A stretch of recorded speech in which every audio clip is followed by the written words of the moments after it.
Welcome. Thank you. Chair Taylor, members of the committee, thank you for having me. My name is James Mcewan. I came down from British Columbia, Canada this morning. I'm a former player and team captain and an enforcer. An enforcer is a celebrated term used to describe players on the league that are charged with fighting. And I played in the Western Hockey League for 4 years. I'm here to oppose Bill HB 4093. I played 4 years in the WHL from ages 17 to 20. One of my big dreams since a young boy, like many Canadian boys, was to play in the NHL. At 17 years old, I got a tryout in the WHL. Eventually, the coach and GM of the team said they wanted me on the team, and they handed me a contract with fine print, and I hurried up into the arena lobby with excitement and got my mom to sign it with me with no legal advice. I was 17 and felt honored to be picked at this level. There were thousands of kids who would want to be where I was.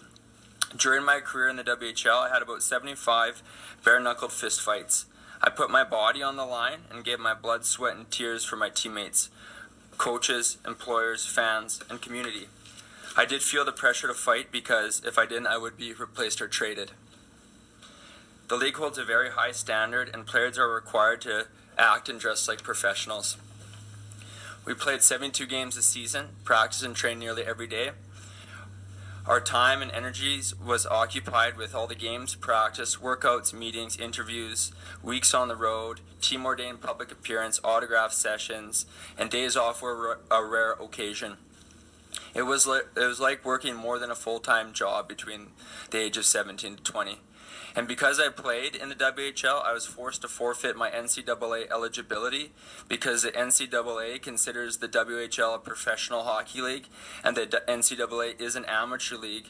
Yet this bill aims to declare players amateurs. What the team is asking the state is in direct conflict with how they treat players and how the NCAA views them. The WHL used and still uses to this day pictures, videos, and my name to advertise and promote their business for profit. I got a small allowance from the team that was barely enough to pay for my gas to drive me to the rink. The WHL promotes their school package, which says for every year in Canada, every year you play, you get a year scholarship at a Canadian university. So I supposedly had 4 years scholarship. Unfortunately, neither of those options happened because there is a clause in the contract that dissolves the players' earned scholarship if they pursue a pro career. And the team encourages players to pursue pro careers after, and the WHL spoke very little in my time in the league on education.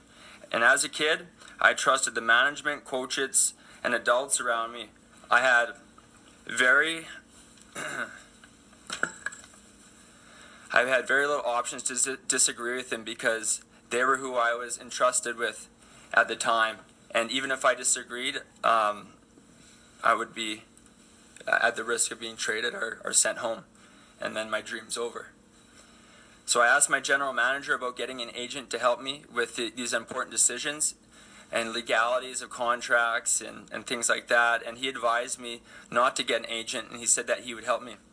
I listened to him, and I did not end up getting drafted, but didn't want to give up on my dream, so I did pursue my dream after the WHL in the ECHL. It was a farm team to the NHL, trying to work my way up. And during that time in the minor leagues, we make $500 a week, and so I gave up my scholarship for that, hoping that I could make the NHL at the minimum salary of the NHL, which about 2%, something along those lines of players make, is $500,000. That's the league minimum. And the WHL teams do get kickbacks for every drafted player and signed player. The NHL pays the WHL. I sustained many injuries through my hockey career, and many of these required surgeries. I had concussions and surgeries in the WHL. With 75 fights in the WHL, I received many blows to the head with no warning or concern from the people around me. I received lots of praise from the management and coaches. Black eyes and stitches were worn with pride. I believed I was doing a good thing at the time because again and again, the management, the coaches, and people around me were were praising me, and the fans. It was getting rewarded. The violence on the ice was getting rewarded.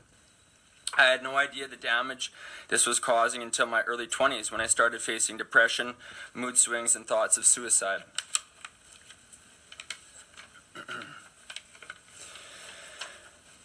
During that time when I started facing these things, there were 3 suicides from players in the NHL who were all fighters, and they had their brains examined after death, and they all had this degenerative disease called CTE. As the common symptoms are depression, rage, dementia, mood swings, and thoughts of suicide. The CTE situation is currently an epidemic, with many players suffering with the symptoms, and unfortunately there is more to come because the violence is still being tolerated, promoted, and praised in the WHL. When I had to stop playing hockey due to injuries, I was told all my scholarship money was gone. I was in a really tough spot. I was injured with no support from any team and no post-secondary education to fall back on. I had to borrow money to pay for my own healing, seeing doctors, therapists, medicals, and health professionals, counselors, and taking personal development courses. I was doing everything I could to get my life back on track, and ended up going through a debt settlement, which is in Canada equivalent to going bankrupt. I'm very concerned, and that's why I'm here today, is because I am very concerned for the players of the future. In this junior and professional hockey culture, players are being abused, manipulated, exploited, and neglected. Specifically, in the WHL, children, young players, 17, 16 years old, still children, are being abused, manipulated, exploited, and neglected. The consequences of allowing and tolerating fighting and violence in the game, in hockey, is utterly devastating. And having the power to stop the violence and let it continue because it profits a small group is cowardly and disgusting. Violence does not need to be in hockey. In fact, fighting is not tolerated in some of the best leagues around the world, like the Olympics and the International Ice Hockey Leagues. Yet, the NHL and WHL continue to make excuses to let the violence and abuse and exploitation continue. The WHL is a business about making profits, and are doing so from exploiting young players, minors, who work for these teams. They give big shiny promises on education packages, yet have loopholes that prevent players from getting them. The owners of these teams make the rules, and up until now, they have no one to answer to. It is imperative that we have regulations in place to protect the players' health and safety while they're playing, and to help them recover from damages they occurred while playing. HB 4093 would take away the current option for players to appeal their treatment.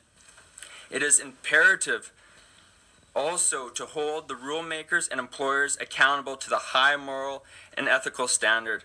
The WHL is no amateur league. I urge you to vote no to Bill HB 4093. Thank you. Thank you. Senator Gilser. Thank you, Madam Chair. I wanted to thank both of you for coming and telling your stories, and recognizing that those boys, and they are boys, they're children that are playing, don't have the ability to stand up and talk about this, because the power of a dream, the power of the people that are responsible for transporting you, feeding you, housing you, helping you reach your goal, when you're a kid, you can't speak up to that. And I want to apologize. I'm thinking of, I took my daughter to a Winter Hawks game. It did not occur to me that we were enjoying an evening and having fun based on the exploitation of other children that were her age. And I am very remorseful that we participated in that. And I'm very, very sorry for what you experienced. Are there any other questions? Okay. Thank you for coming. It takes a lot to come. I know you had to fly down here and everything. It takes a lot to come and share your story, so we appreciate you doing that. Thank you for having me. All right. So, well, stay